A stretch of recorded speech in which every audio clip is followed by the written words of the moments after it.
Hello, loves. Today I have compiled quite a few good stories. Let's get started. Story AITA for wanting to distance from my mom. There's a lot of context, so bear with the lack of. My fiance, 28-year-old, and I am 29-year-old, had our first in 2022, second in December 2024. At first, my mother, 53-year-old, was over the moon and helped a lot the first 6 months of the firstborn. She was going through a split up with her ex, so she really enjoyed spending time and helping. Some context: my mom and dad separated 10 years ago, not a good marriage and definitely shouldn't have lasted, but she thought it would be best to wait until brother and I graduated, but that just added to toxicity. Fast forward to now, after her split up, she's full on midlife crisis mode. She spends every weekend going to bars with a group, goes on a boat, spends a lot of her money on going out, temu, etc. There's been times where we would ask for her help with the kids to give us a break, but we'll see what she can do. Now, pause, because I see this often. We do not milk her for babysitting, and I want any comments regarding pay for daycare, save it. Daycare is not optional or really needed. I usually have to ask her to come see them to just spend time together. If it wasn't for me, I know weeks could pass. But then when she comes, she's involving aside from being glued to her phone. There were times where set dates in advance to ask for help to attend events, etc., not often, or a date to have time with my fiance. She will save it, and then within 2 weeks, I remind the dates and she ends up having a plan. One time she prioritized helping clean the boat with friends. I won't discredit, sometimes she is helped. But the hassle of other times weighs in. She is a free woman, I can't control her. She's hooking up with new guys every month recently while entertaining one, which is wild to me, because my dad had 4 affairs. I don't appreciate it, but I can't control that aspect, and what she does in her free time.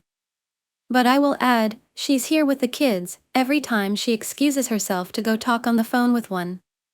It caused turmoil, anxiety within me between my fiance and her. He spoke his disapproval to her, and she had her own thoughts. She's been pushy about wanting to take my oldest 2.5-year-old to a park. Her reasoning: well, I'm his grandmother, but I feel she doesn't earn that privilege to take any of my kids. I just don't feel comfortable with anyone driving my kids besides me or my fiance, unless it's an emergency. She's also very oblivious. She could push my 7-year-old in a stroller, get in a convo with someone, and the stroller would be next to her, and I could confidently take my own child out without her noticing. Let's not get started on a local kid place 5 miles from me has a month ago. I can provide more context in the comment if topics are asked. I don't know how to feel, if it's worth stressing over all the time or forcing something that maybe isn't there. Story AITA for being upset with my boyfriend's mom. I'm 19 years old and have been dating my boyfriend for over a year. When we started dating, I was living with my older sister and commuting over 45 minutes for work. My boyfriend's family offered for me to move in with them until I got more money and could get on my feet. They kept reassuring me that I didn't need to feel rushed in moving out, that they enjoyed having me there. I moved in mid-October, and it's now July. After Christmas, everything with his mom changed.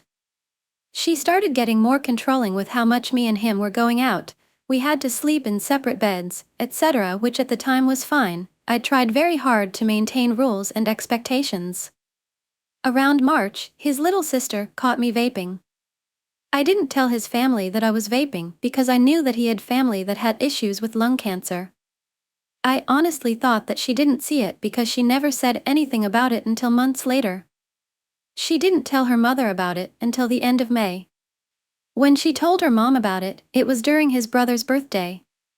Then her birthday was a week later. Then his stepdad went into the hospital. It never seemed like a good time to bring it up and apologize. I waited until what I thought was a better time. His mom started an argument with him a few weeks ago and accused me of awful things. I decided it was probably a good time to just apologize for everything. I sent her a message saying, I really hate to do this over text, but I feel like I need to go ahead and address everything. Firstly, I want to apologize. I know that Zoe told you what happened with the vaping, and I want to clarify that I never intended to put you or her in that position. When everything happened, I was in the middle of a panic attack. I made a spur-of-the-moment stupid decision to grab it to try and calm down, and Zoe walked in at the wrong time. I felt awful and had hoped she didn't see it because she never said anything about it at the time. I understand though now that she did, and truly I am really sorry. I haven't avoided discussing this with you out of negligence. With recent birthdays and Stavo being in the hospital, it just never felt like the right time to bring it up. I also felt like it was something important that needed to be explained properly, and I have struggled to find the right words to say that show how sorry I really am. I also want to clarify that I really don't drink. The fake ID I own is for attending concerts and other venues when we travel. I'm not saying I never have, but it's not something I actively seek out because I truly don't like the way alcohol makes me feel, nor do I enjoy being around people heavily intoxicated. Isaac has always been a positive influence on me, encouraging me to pursue good things. I know I might not be what you envisioned for him, but I do love him, and I am committed to loving him in the way he deserves and to becoming a better person every day. I truly appreciate everything you have done for me, and I am grateful for the opportunities you have given me to be part of your lives, as I'm sure at times it's difficult having me around. I deeply value our relationship and wish for it to grow into a genuine friendship. However, I can't help but feel that you really don't like me, which sucks because I am really striving to gain your approval. I have a lot of love and respect for you, even though at times I am incredibly poor at showing it. It's been very hard for me to find my place in the house because I've been so used to being the mom figure instead of having the mom figure myself, so trying to find that happy balance of doing things to help but not taking over has not been easy. If there are any specific expectations or standards you have for me, I would be more than willing to listen and strive to meet them. And on that same note, if I am ever doing something wrong, or there's things you'd like me to change that you haven't told me about, please don't hesitate to talk to me about them. Again, I'm really sorry for everything, and I have been actively working to correct my mistakes. If you're okay with it, I'd really like to work on earning your forgiveness and building a better relationship with you. I didn't hear anything from her for almost a week aside from nasty glares across the kitchen. Then today I received a message from her saying, "It has taken me a few days to process your text and put my thoughts into words. My frustrations haven't stemmed from whether or not I like you. I do not choose my children's love interests. I love and support my children, full stop. In our home we have boundaries and expectations. We believe that relationships are built on trust and mutual respect and consideration. I lost my sister to lung cancer, and vaping leaves behind nasty toxins. No one smokes or vapes in my home, and certainly not in my daughter's room. I believe that not apologizing for months was more about a lack of remorse than timing." Story: AITA for not supporting my DF and his coach. I hate 20-year-old, just got into a heated argument with my medium-distance boyfriend, let's call him Doug, 20-year-old. Doug and I met at school where we both participate in the same sport, cross-country. Doug is from a smaller town and has limited options for coaching, but grew up working with Liam, 34M. Liam has always been great with Doug, and Doug credits him for all of his success. This past fall, right before Doug and I started dating, Doug invited me to travel to a big cross-country race about 45 minutes away to meet Liam. I was excited. I really liked Doug, and this seemed like a fun trip. The whole short trip was really fun, and I truly enjoyed getting to meet Liam. Flash forward to the spring, and Doug and I have been dating for 5 months and are happy. Liam attends one of Doug's races and meets my immediate family, and we all hang out with Doug's family. Everyone loves Liam.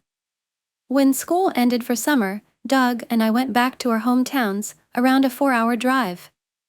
We both helped coach younger athletes in our respective towns and hung out on weekends. I was talking with my boss and high school coach about Doug, and I happened to mention Liam and how Doug was still being coached by him even after high school. My coach's face drained of all color, and he said I should Google Liam. I was very confused but did so. Turns out Liam had been charged with 3 counts of battery against children and 1 count of child porn. He had not yet been convicted. When I spoke with Doug that night, I expressed how I was a bit upset that I had not been informed of the charges.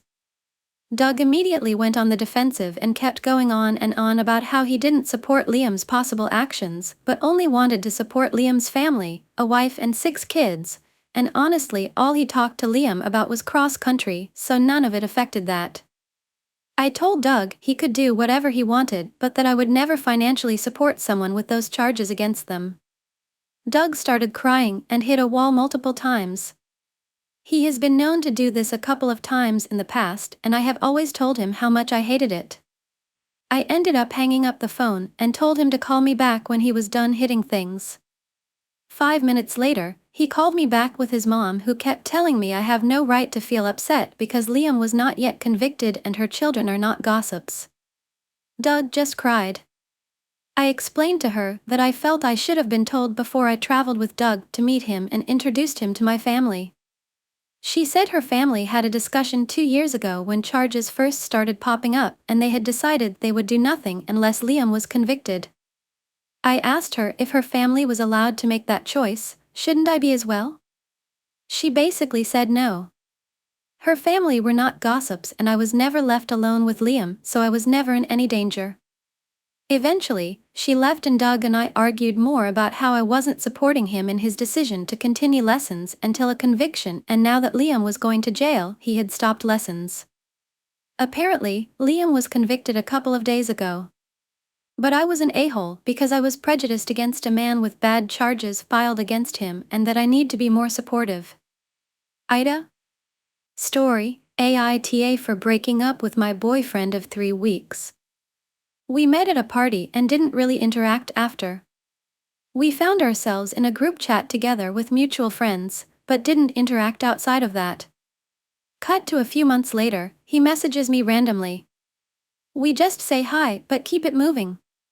He messages me again a week or so later trying to set me up with a friend. I know said friend and I actually liked said friend. So I said sure. He gets back to me that his friend is in fact not interested. I'm a little bummed off course, but it's not the end of the world. He then starts chatting to me quite regularly and I keep my responses blunt and uninteresting because I don't want any new male friends nor any unwanted guys potentially falling for me. He was incredibly rude and blasé about many topics and things, so I regularly got quite mad and frustrated at him. Cut to a few weeks of chatting with him now, a little less rude, and him confessing feelings for me. I get upset, telling him that I don't feel the same and that now we have to stop being friends since face/male friendships never work if there is one-sided feelings involved. He kept applying pressure and for some reason I said sure, let's give it a try, knowing how rude he already was before. When we started dating it became apparent how fatphobic he was. I would be sitting down and he would comment on my stomach and say I need to work out to get rid of my rolls. Run his hand around my back trying to feel and pinch skin. Also on my thighs. He would actually pull the skin under my chin and cluck like a chicken. He comments on my leg hair, saying it's a lot and that I need to shave. He would comment and say things like he will need to gym more, he wants to decide to pick me up. Mind you, I'm 130 pounds and 5 feet 4 inches. Well within my BMI and fit. When I wear makeup he tries to wipe it off with his hands while caressing me. I've spoken to him about his jabs and he says he just cares about my health. Also, I'm a bookworm and he is a fitness freak. Once I asked him if he can read a book once a while. There's more to life than fitness, I said. He shot back saying that the day I decide to gym, he will pick up a book. After 3 weeks of this I couldn't take it. Now he's mad at me because at least he wrote me poems and yet I didn't even say thank you. In those poems he would literally call me fat and a million other things cleverly designed and disguised in poetry. I'm not stupid. He could be so charming and loving but at the same time degrading and hurtful, so I ended things. Story, AITA for being on my boyfriend's side of this situation. So this all started a few weeks ago when 3 years old my niece lost my boyfriend's metal Cash App card. To those who don't know, that card is $50. So after I stripped the house looking for it multiple times, I told my sister that she owes him the money for it. I bring it up again yesterday to refresh her memory in case she forgot. My sister says that since she was being watched by my little brothers that my mom was responsible for it. I told her that because they aren't allowed to work that she's responsible for paying it back. She then told me to take it up with my mom. I told her again that since it's her daughter she's responsible. After like 10 minutes of going back and forth, she told me we had to take it up with God because she isn't doing it. My boyfriend got very upset. He has anger issues, so he's quick to go off. My sister only lives down the street from me, so my boyfriend storms down there. So he bangs on the door yelling that he wants his money. I tell him to cut it out because my nieces live there and I'm not going to jeopardize their living situation. He storms off and calls his sister to come beat my sister up. So I get anxious because his sister is heavy-set and has a reputation for beating people up. I had to beg and plead for her to let me in to talk. We did, and her response was, "I guess I'm fighting because I'm not giving him anything." This is after I tell her that she didn't have to pay immediately, just whenever you get it. So I leave. When I get back home my mom starts berating me and saying that I should be on my sister's side because everything that they've done for him should cost way more than $50. I'm not the type of person that counts favors, and the times that he's come to visit shouldn't count as favors anyway because he was a guest and you should treat guests accordingly. So we go back and forth and it ends with my dad being called. So my dad tells me that my response to the situation doesn't sound too family-oriented. I explained to him what happened. He tried to make every excuse under the sun. I understand that because he doesn't want his daughters fighting. After trying to get him to hear me out, he accuses me of trying to get her out of some money. So some time goes by and my boyfriend hasn't returned. I call him to try and defuse the situation, but to no avail. My mom comes up to me after coming from my sister's house and questions me about the situation to see whose side am I on. I tell her that she should give him the money. She says that I shouldn't be on his side because it's always family first. She also told me that I need to take care of him because he's my responsibility. My boyfriend walks up right before my mom walks in, so she takes that as an opportunity to talk him out of it. They talk and he stood his ground. She puts him off of her property and says if I feel the same I should go with him. I sat down and hold my head out of frustration. My sister's boyfriend drives by and beeps at me multiple times. I decided to sit with my boyfriend to try and figure out what's happening.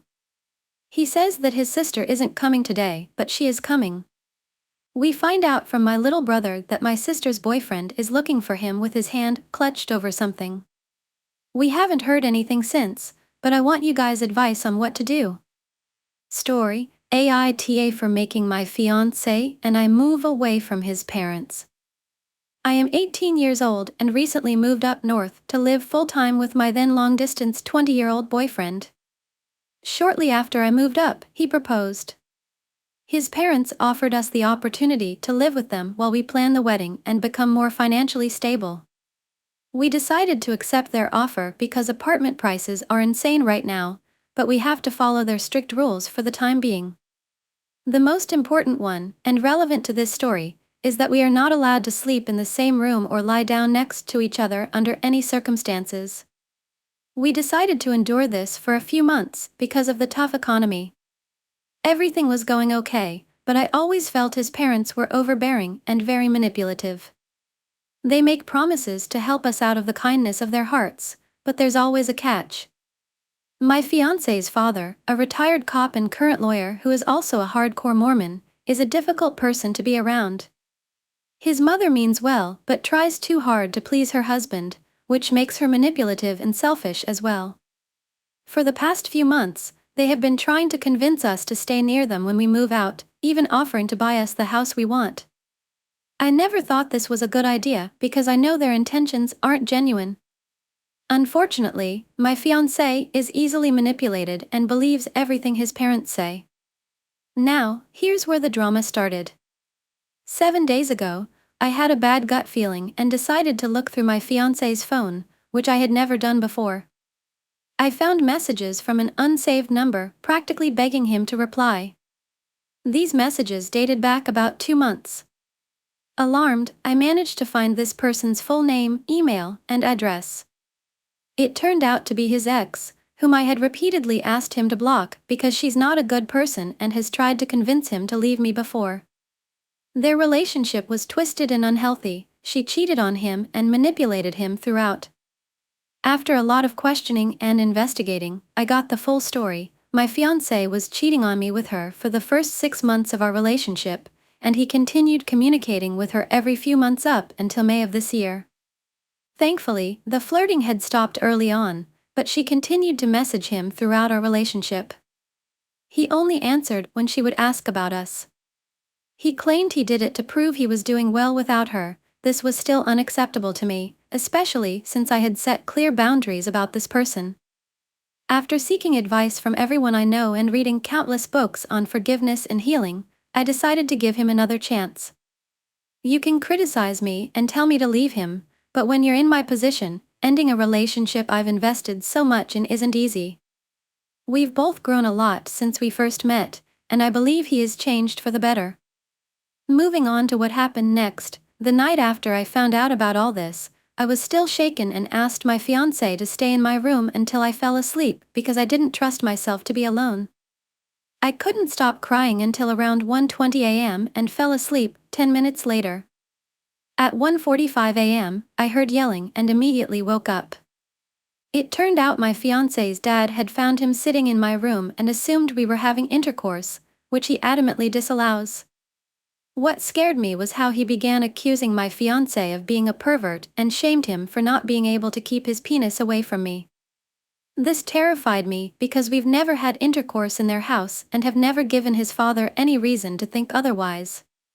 It made me think he had been fantasizing about catching us or something. After more yelling, we all went back to our rooms and went to sleep. The next day, when my fiancé returned from work, his mother asked if we had found an apartment yet. We hadn't, and when asked why she thought that, she said his father planned to give us a week to pack and leave. My fiancé was upset and unsure what to do, so I decided we should start packing. I called my mom, explained the situation, and she said she had a place for us to stay and would come to help us pack as soon as we were ready. With this support, I told my fiancé that if his parents threatened to kick us out, we would leave the state and live near my parents instead. Fortunately, he respects my decisions and immediately started helping me pack. His mom happened to walk past our room and saw us packing, so she asked where we planned to go. My fiancé told her that we were done with their toxic behaviors and we have decided to leave and break contact with them. She immediately started screaming and calling him vulgar names. I'm assuming she was just upset to hear that her son would be moving states away. She ended up leaving in tears. Later that night, his parents called us into the living room and announced they had changed their minds and wouldn't kick us out after all. Personally, I believe they only did this after realizing they would lose control over us, so I wasn't convinced. I told my fiancé we should still leave. He's understandably stressed and upset, but I'm struggling to heal after what he did to me. We need to work together to find a way forward, but I don't see how we can do that if his parents won't even allow us to hug. Story: 14 years and I kept your secret. It costed me myself. When I was 14, my boyfriend broke up with me, and I had the bright idea of dating his best friend right afterward. Well, after 2 months of dating Chris, I knew it was not going to work out. I didn't have feelings for him like he did for me. I told my mother I was going to break it off. She told me not to. She said that Chris was a very sweet kid. And he was. He was nice, but I just didn't like him in that way. I tried to tell my mom this, but she didn't want me to make the same mistake my sister did and miss out on the nice guy. So, I kept seeing Chris a little while longer, even though I really didn't want to. It slowly got worse. My mom separated from my stepfather in 2010 and moved into the same apartment complex that Chris and his family lived in. He only lived a few doors down. I could see his apartment from my bedroom window.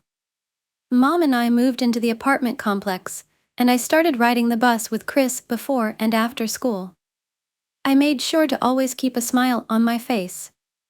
Maybe I would learn to love him like Mom said. I used to sit in my closet and cry. I swear I hated myself.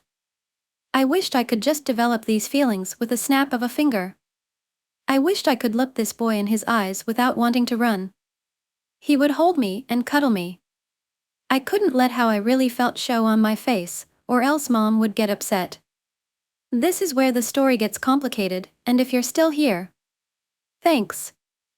I'm not sure how or when or why it started, but Mom pretty much said I was not being flirty enough with Chris through text, not texting like a girlfriend. Makes sense, since I did not want to be his girlfriend in the first place. But I was trying my best. I felt like I failed her. So, Mom took over. She started texting Chris, pretending to be me. She would tell me anything I needed to know before I went out with Chris anywhere. So, she was the person behind the phone, but I was the one Chris was dating. After a while, I could tell he was starting to wonder why I acted so different in person than through text. We dated for a little over a year and 2 months.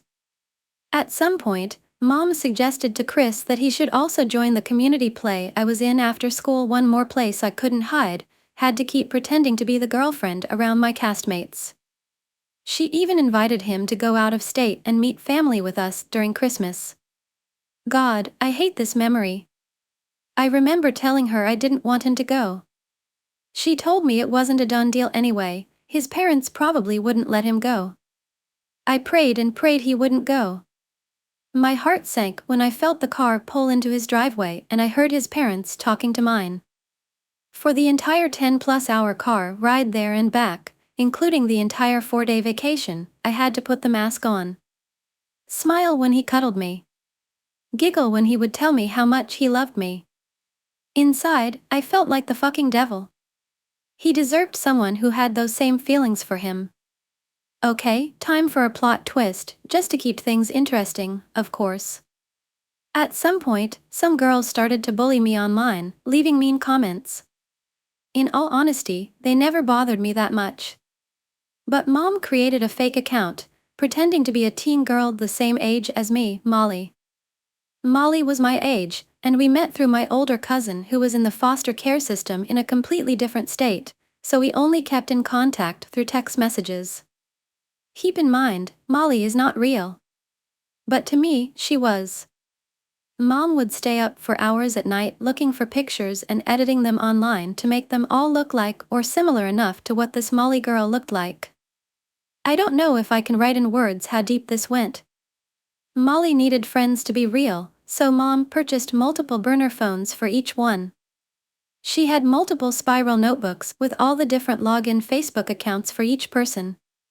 She would only really use Molly, or as far as I know, to talk to people. I found out later she didn't just use Molly to reply to rude comments.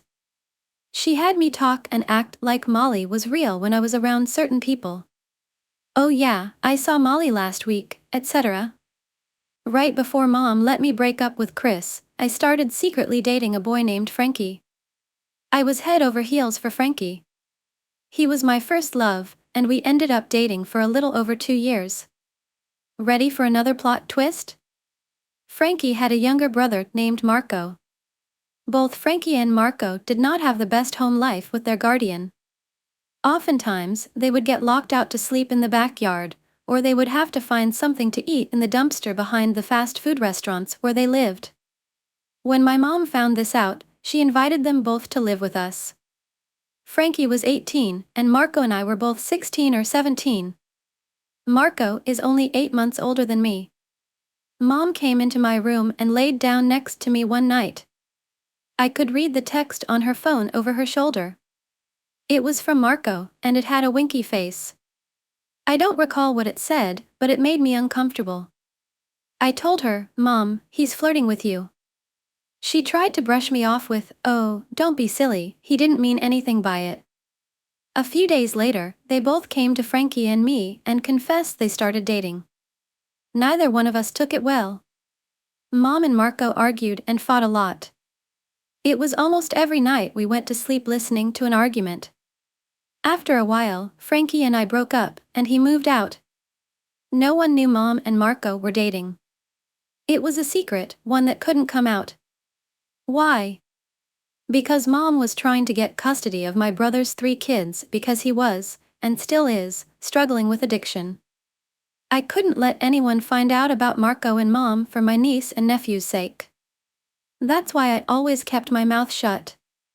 That, and I felt my mom deserved happiness.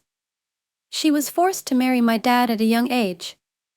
I'm in therapy, I know now none of this is an excuse for what she did. She had issues and never worked through them, and now I get to suffer. Before Frankie and I broke up, we went on a trip to the beach. All 4 of us together. Mom and Marco shared a room, and Frankie and I shared the other room. Looking back now, I know how bad this looks. But back then, I was just excited to be with my boyfriend. One night was spent being the mediator between mom and Marco because they got into an argument. I always defended her. Whenever people would ask why Marco lived with us when he wasn't related to us, I kept the secret. But now I know the truth. After my stepfather passed away, I did what I was always scared to do and did the math from the memories I can remember. And the math broke my heart. You were 45. He was 17. You keep saying, "Oh, I wish you would get over the problem you have with Marco. If he wasn't here, who would help me?" I never chose Marco over my kids. Bullshit, Mom. And you know how I know that's bullshit? Because Marco still lives in that house with you. Multiple family members have told you how they felt about Marco, and not once did I say you ever chose him over your kids. But the truth is, you absolutely 100% have chosen Marco over your children. Remember when Marco told me I was the reason for your blood pressure rising? Or what about that giant mirror he broke with his fist while y'all argued? You drove him to the ER while I cleaned up the glass. I asked him to put the dishes away, and he cussed me out, so I locked him out of the house. He climbed through a window to get back inside. I thought that would have been the final straw, but no, he's still here. I realize now, Mom, you're a narcissist, and I love you, but you hurt me, and I spent my whole life safe inside my mind. Now I have complex post-traumatic stress disorder, trying to just figure out who I am at 27 years old. Story, AITA for continuing to date my boyfriend of 2 years when I feel attraction. I am 23 years old, have been dating my current boyfriend 29 years old for 2 years. How we met, I met him 2 years ago when I got transferred work locations. During that period of my life I was not looking for a relationship, and had never been in a serious relationship before. I had just escaped a mentally, verbally abusive roommate, was going through multiple changes in my life, such as moving homes, changing workplaces, and discovering myself as an individual. I also would like to add that right off the bat, after our first initial meeting I had absolutely attraction to him. He's a bigger guy, 29 years old, 350 pounds or so? And I am 23 years old, considerably younger, a fraction of that weight, sitting at 120 pounds. And quite honestly, dating an overweight guy never even crossed my mind. During that time when I met my now boyfriend, I made it very clear that I was not looking to be in a relationship, that I did not want to date him. I even went as far as sending some pretty hefty text rants about how I felt like he was encroaching on my life too quickly. He assured me constantly during that time about how he didn't expect a relationship out of this and that he just enjoys my company, that he'd wait until I was ready. So, me being lonely figured, what's the worst that could happen? I assumed I had made my boundaries rather clear, and that he understood I wanted nothing more than friendship. In hindsight, saying he would wait until I was ready was a major red flag. Fast forward about 8 months after our initial first meeting, we began hanging out every week, going out to lunches and hitting it off emotionally. Until one day, we were sitting in his car and he began making comments about how I'm basically his girlfriend now because he already has met my mom. Which caught me off guard. I didn't really know how to react or what to say cause we had already gone over this so many times over text. So I chose to not comment and remain quiet. Since then it's been this almost unspoken relationship, and quite honestly I have no clue how we got to this point as it was never my intentions or what I wanted. But obviously, after 2 years I care about him very very much. We even say that we love each other.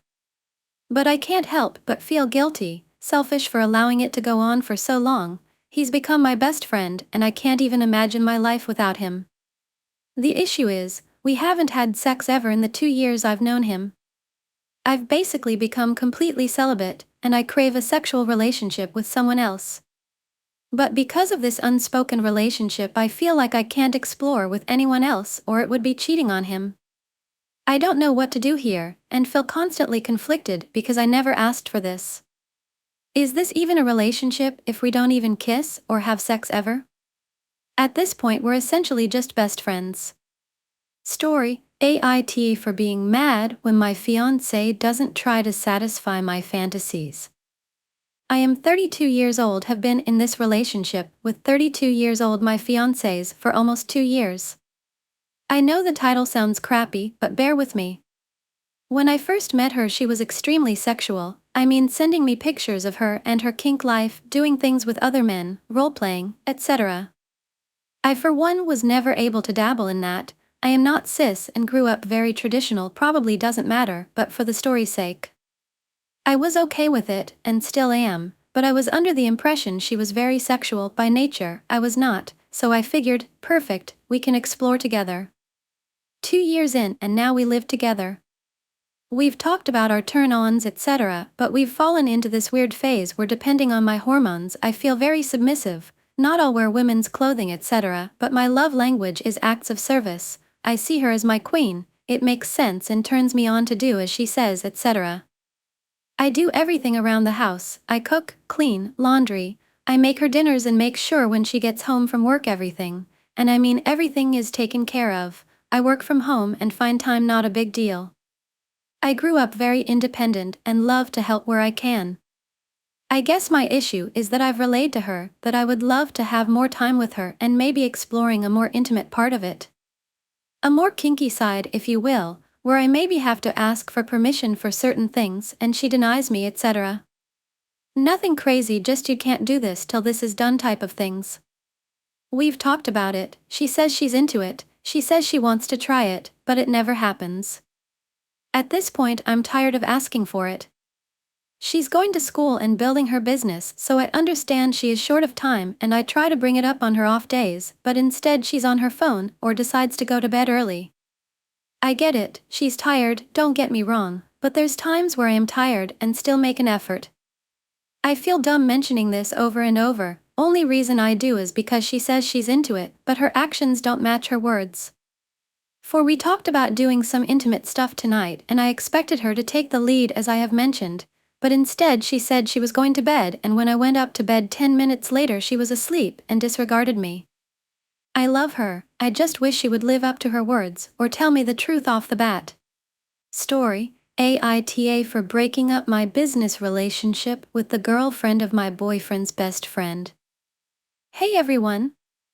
I need to share something that's been bothering me for 5 months now. I'm 25-year-old and my boyfriend is 28-year-old, and we've been dating for about 2 years. Early in our relationship, I became close with his best friend's girlfriend. We bonded over our shared love for sewing and even discussed starting a business together. Despite our busy schedules, we made time to meet and work on our project at my place. I live by myself and she lives with her entire family. It was a dream for both of us, and she pushed me to pursue it. Our boyfriends would hang out while we worked, and everything seemed perfect. We even talked about buying sewing machines and renting an office together. Around February, during a virtual meeting with her to discuss a new project we had, I found out she bought the machine without telling me. I was heartbroken, not because she got it, but because she didn't share the news with me. I told my boyfriend, and he was shocked too. As we continued working on a new project, I realized I was doing most of the work. I had a blackout at my apartment for about 12 days, and she didn't offer any help. This made me realize our responsibilities were absurdly unbalanced. Feeling burned out, I told her I might not continue with the project. Her response was dismissive, and I was shocked since she knew how much this meant to me. I decided to end the business partnership after we finalized the project, but was worried about its impact on my relationships. I explained my reasons to her for ending the partnership, emphasizing the need for honesty about our main job workloads and proper delegation so we could make it work. She didn't respond for 2 days and acted like nothing happened, sending me texts related to other topics and sharing reels/TikToks. On my boyfriend's birthday, she acted like everything was fine. I was extremely uncomfortable and confused about why she couldn't address my concerns. The day after the party, she finally sent me a proposal to be partners, but by then, I was done. I told her I didn't have time for our project and suggested we might collaborate in the future. She stopped all communication except to ask for our social media passwords. She went on a trip for 3 months. During that time, my social media presence grew significantly. I noticed she muted my account and didn't see my IG story, which is when my discomfort started. Why would she do that? And I also feel like she's influenced other girls in my boyfriend's group. I'm sad that I feel like I lost a friend, but in the end, she is just the girlfriend of my boyfriend's best friend, I guess. The current tension is affecting my relationship with my boyfriend since we, of course, will be seeing each other now that they are back from the trip. I honestly have been feeling like I don't want to hang out with the group, but they are my boyfriend's best friends and the only group of friends we hang out with. My boyfriend understands the situation, but he thinks I'm assuming there's beef between us since nothing concrete happened. Story: AITA for considering divorce due to the lack of intimacy 18 months after childbirth. My wife and I become parents in our early 20s while in college and got married. It was a though decision, but we decided to go along with it and hope the best for both. We had to move into her parents' house early during pregnancy, and even though the lack of privacy was her excuse of the current lack of intimacy, we had a good sexual life in the same house before baby was born. I understand how difficult it is to be a parent, and while she mainly did the childcare during the first year, since I had to work full-time and take university full-time, I'd been very supportive and shared the childcare in every minute that I was available. I worked from home, so a lot the time I used my work hours to help around the house and see my child. The first months were very fulfilling. We had our lives in order, and even though the nights were hard for her since she woke up when the baby cried and put him back to sleep and I didn't since my sleep was super heavy and I was totally wasted studying and working full-time, she was very supportive and good wife. She would take care of our child, and after healing in the first months she was more open to have sex at nights after he finally slept. It was the last time we had sex by the 3 months of childbirth. Soon after he started being more demanding and active, and everyone had to help more with him, including my in-laws and myself. Still, I did have work trying to get a degree and working to pay our bills and rent to her parents. But I assumed I was just parent stress, and later on we will go back to our good relationship. 9 months passed and she would reject all contact, saying she needs time on her own and she is tired, or that she was embarrassing to have intimacy on her parents' house. I assumed we will be better once we get out of college and balance our life better. I still worked every day of the week and studied until 2 a.m. trying to pass 7 courses per semester. 15 months passed by and he became more active, but also learned a lot of things, including what he can and he can't do. He also learnt to be more cautious and be independent, but still very dependent on his mom. I would finally be finishing school and my courses were mainly projects that I had to lead and could do at any hour, so I was more available to be with my child and her. Our relationship got worse, but she seemed to enjoy her life, go to gym with friends, lunches, family meetings, get pretty and more. She started prioritizing herself and her friends over me. After I sacrificed so much and invested my money in education rather than going out, we would have fights about who spent more time with my toddler. Which of course it was her, since she was doing 3 online courses while I had 8 and full-time job. My baby turned 16 months and I graduated top of my class. It was hard to find a job, but I got a decent offer on a good firm 2 months after finishing school and we are considering buying a house. Everything is better, but our relationship worsened off. She would blame my lack of presence on my child life, and that is the reason he can't have naps without breastfeeding. We haven't had sex ever since he was 3 months. And she wants me to pay for everything since she has no job despite she has a big savings account since she received money as maternity leave. Which I mainly agree with. I am considering divorce due to her lack of interest on the relationship. We only talk a few times a day to talk about my child and she refuses to try having sex anytime we have time for both. She spends all free time in her phone talking to her girl best friend and watching TikTok. My baby started childcare and he is doing great and having fun with teachers and other babies. Although he does half days since he can't nap without breastfeeding. My wife won't text me anytime or try to spend time together and she always have somewhere to go or something to do. She prioritizes her family and friends over me I am okay with, but the lack of interest makes me doubt about maintain her and buying a house together that I will mainly pay for the upcoming years. I am still with her because I want my child to do the best since I work hard and plan to start a company one day. Am I the asshole for considering divorce due to the lack intimacy in the relationship? Story: AITA for breaking up after 6 years and getting into a relationship a year and a half later. A guy my ex hated. I am 21 years old, got into a relationship with 22 years old my ex when we were 13 and 14. It was good for 6 months before he started acting insecure and possessive. He was jealous of my childhood male best friend and constantly accused me of wanting to leave him for someone better looking. He never made time for me, and his friends pretended to be him to flirt with me, which he dismissed after I told him about this. Despite all this, I stayed with him for a year and a half because I was deeply in love. During that time, I became depressed, isolated, and always waiting for his acknowledgement.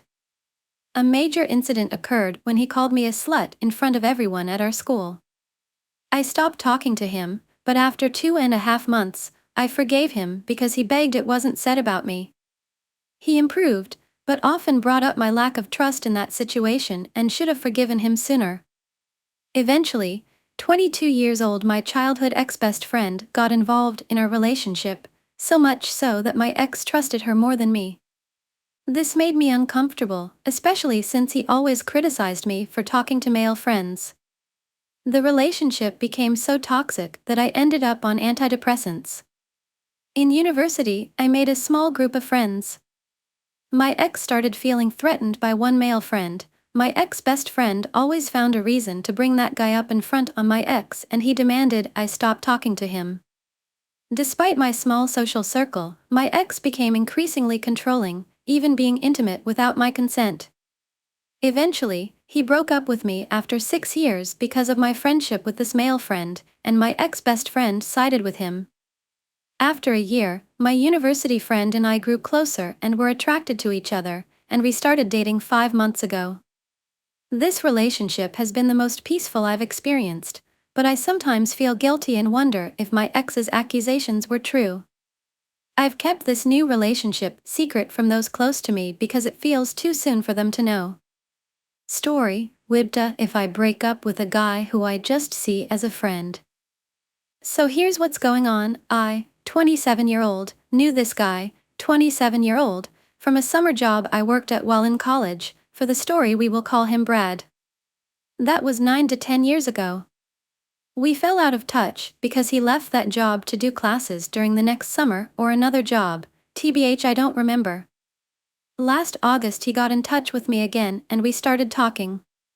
We met for the first time in years this past November and have fun hanging out. This past Easter he asked me to be his girlfriend and I hesitantly said yes. Recently, I have been feeling like we are just friends and have been trying to not really talk to him much anymore. We used to talk almost every day, but now I'm starting to get the feeling like he feels the same way. Another reason why I have been trying to distance myself from the relationship is because he wants to do everything in a certain area of my city that is 10 minutes away from my house. I have been getting tired of us always going to that area just to see movies, go to dinner, or bowl/arcade. I want to go to a different area of our town, but I would have to do all the driving. Brad is not comfortable driving on the highway, and I have had to drive multiple times to the location we are going to. Brad has a birth defect, which could be the reason why he is not comfortable on highways. I'm also not going to tell you what that birth defect is in case someone he knows sees this. Brad is not attractive at all. I know I sound like a stuck-up person, but I'm not.